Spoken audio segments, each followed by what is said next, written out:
N'hésitez pas à liker la vidéo si elle vous plaît et si vous êtes nouveau sur la chaîne, n'oubliez pas de vous abonner et d'activer la notification pour ne rater aucune de nos prochaines vidéos. On commence.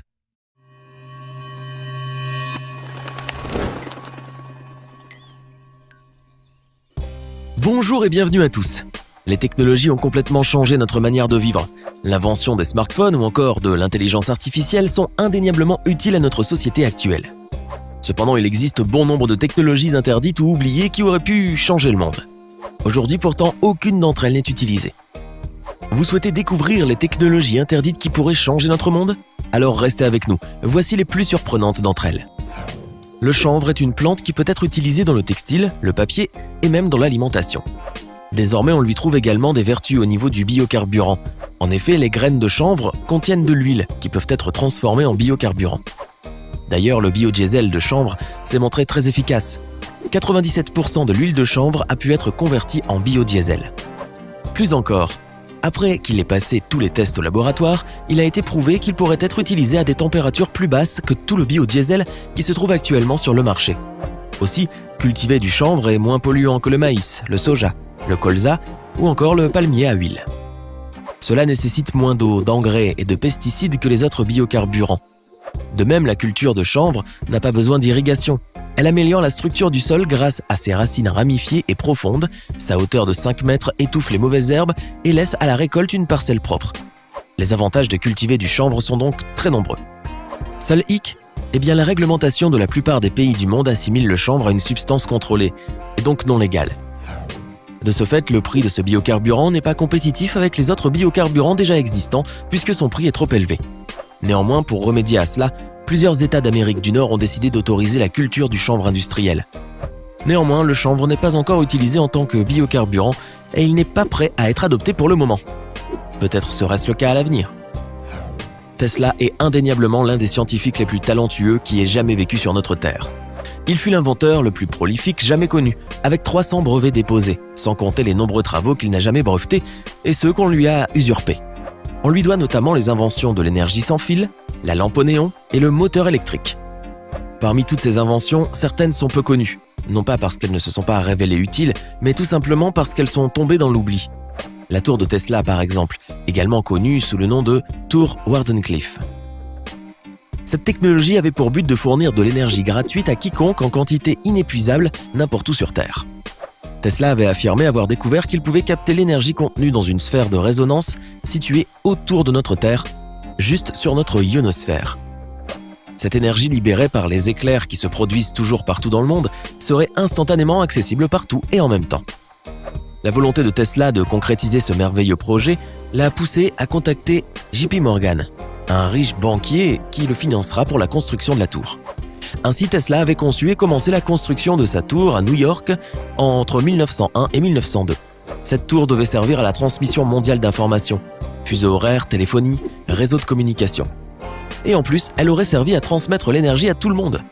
Malheureusement, son projet révolutionnaire a échoué. Le projet a subi des dépassements de coûts et les investisseurs qui, déjà étaient hésitants sur le fait qu'ils récupéreraient un jour leur argent, ont refusé de continuer à le financer. Le personnel a été licencié en 1906, la tour saisie en 1915 et Tesla a fait faillite en 1917. Ainsi, son rêve de fournir gratuitement l'électricité au monde ne verra jamais le jour. Pourquoi ? Certaines personnes pensent que des lobbies ont dû réagir, car l'électricité gratuite n'est pas rentable. D'autres encore pensent que son invention était dangereuse dans la mesure où elle canalisait tellement d'énergie de l'ionosphère qu'elle serait éventuellement capable d'être dévastatrice et que Tesla aurait choisi de ne pas poursuivre son projet. Une chose est sûre, on ne saura jamais si son invention était révolutionnaire ou non, puisqu'elle n'a jamais pu le démontrer. L'Américain Stanley Meyer a toujours affirmé avoir inventé un moteur à eau. Mais pour beaucoup de personnes, son invention n'était qu'une escroquerie. Qu'en est-il vraiment ? Meyer est mort en 1998, et ses derniers mots ont été « On m'a empoisonné ». Alors il y a de quoi se poser quelques questions, d'autant plus si ces dires étaient vrais. Son invention aurait été si révolutionnaire que le monde en serait métamorphosé. Le moteur à eau a-t-il vraiment existé ? Pour l'heure, la question n'est pas encore résolue. Meyer a expliqué que son invention consistait à séparer l'eau, c'est-à-dire à fractionner l'eau en oxygène et en hydrogène. Ainsi, il a fait breveter son invention dans plusieurs pays et directement les personnes intéressées ont été nombreuses. Mais c'est là que les choses se gâtent. Selon Meyer, il aurait reçu une grosse somme d'argent afin qu'il garde son invention dans le tiroir et n'en parle plus jamais. Après avoir refusé, il aurait ensuite reçu des menaces sérieuses et manifestes. Ensuite, en 1990, les investisseurs de Meyer ont porté plainte pour fraude et lors du jugement, la cour a condamné Meyer à verser 25 000 $ aux investisseurs, soit environ 22 500 €. Ce qui, à l'époque, a accrédité la thèse de l'escroquerie. Mais quelques années plus tard, en 1998, 3 jours après avoir vendu son brevet, Stanley Meyer, 57 ans, est mort alors qu'il dînait au restaurant avec de mystérieux investisseurs. Vu ses dires juste avant son décès, beaucoup de personnes ont affirmé que sa disparition n'était pas la conséquence d'une mort naturelle. En tout cas, ce qui est sûr, c'est que son invention a disparu avec lui. Nous ignorons donc toujours si Meyer était un escroc ou un réel inventeur, si le moteur à eau a existé et qu'il a disparu, ou s'il n'a tout simplement jamais été réellement inventé. Ceux qui ont regardé la saison 6 de la série Game of Thrones savent à peu près à quoi ressemble le feu grégeois. Bien qu'il y ait probablement des caractéristiques véridiques concernant cette arme, le réel feu grégeois, également appelé le feu grec, était forcément différent de ce que l'on a pu apercevoir dans la série. Utilisé au temps des guerres byzantines, le feu grégeois était une arme incendiaire redoutable. Inventé par l'architecte Callinicus grâce au mélange de divers éléments, c'était un feu que l'on ne pouvait pas éteindre, pas même avec de l'eau.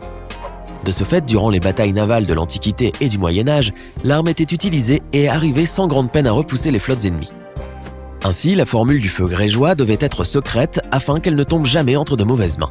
Durant la fabrication de ce feu, chaque tâche était effectuée par un corps militaire distinct afin qu'aucun d'entre eux ne détienne la totalité de la recette. C'est dire à quel point le feu grégeois était dangereux. Malheureusement, avec la chute de l'Empire byzantin, la recette de cette mixture a disparu. Aujourd'hui encore, de nombreux curieux tentent de percer le mystère du feu grégeois en devinant les ingrédients qui auraient pu composer le mélange. Ainsi, on pense que le feu grégeois est composé de nafte, de sciure, de résine et sûrement de beaucoup de pétrole également. Quoi qu'il en soit, le mystère reste entier et les chercheurs ne sont sûrement pas prêts encore de tomber sur la formule, puisqu'elle a été cachée justement pour que personne ne la trouve. Thomas Hoggle était un mécanicien et inventeur américain de génie né en 1953. Il est l'inventeur entre autres d'un système de carburation fonctionnant sans carburateur, permettant de faire rouler des voitures longtemps sur de longues distances avec un strict minimum d'essence. Après qu'il ait breveté son invention, Thomas aurait réussi à permettre à un moteur V8 américain de rouler sur plus de 330 km avec seulement 7,5 litres d'essence. En plus de cela, le taux de pollution était presque nul. Il est certes difficile d'y croire et pourtant, selon de nombreux témoignages, son invention le lui permettait bel et bien. Son invention, contrairement au carburateur classique, qui prépare un mélange air-essence à brûler, brûlait, elle, les vapeurs d'essence et n'utilisait pas de carburateur. Là où un moteur classique prend l'essence d'un réservoir, son système prenait les vapeurs d'essence dans le réservoir en y laissant le carburant qui était légèrement réchauffé afin de produire plus de vapeur. Son invention permettait donc de réduire drastiquement la consommation d'essence en ne consommant pas vraiment l'essence, mais les vapeurs d'essence, ce qui permettait de faire plus de kilomètres avec moins d'essence et aussi de réduire l'usure du moteur. Son système de carburant sans carburateur est rapidement devenu très populaire dans la presse de l'époque, mais cela ne lui a visiblement pas porté chance. Après avoir fait face à de graves soucis financiers, Thomas Hoggle, en 1981, aurait décidé de mettre fin à ses jours. Depuis, maintes personnes se sont demandé s'il avait vraiment décidé volontairement de mettre un terme à sa vie.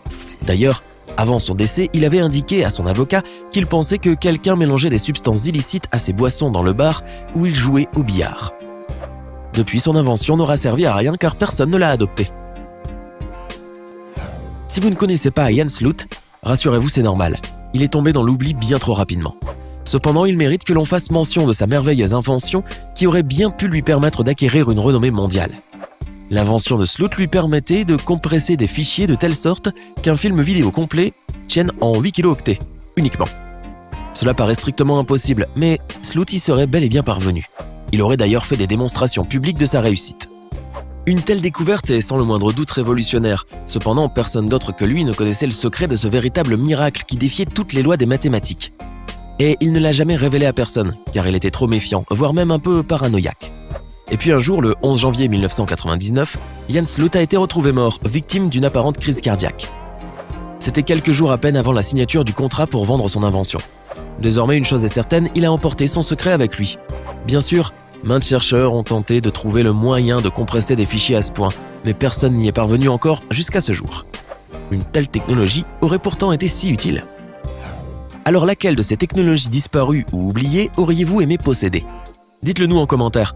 Sinon, si la vidéo vous a plu, n'oubliez pas de mettre un pouce bleu, de vous abonner et de la partager avec vos amis. À demain, même heure, même chaîne pour une nouvelle vidéo.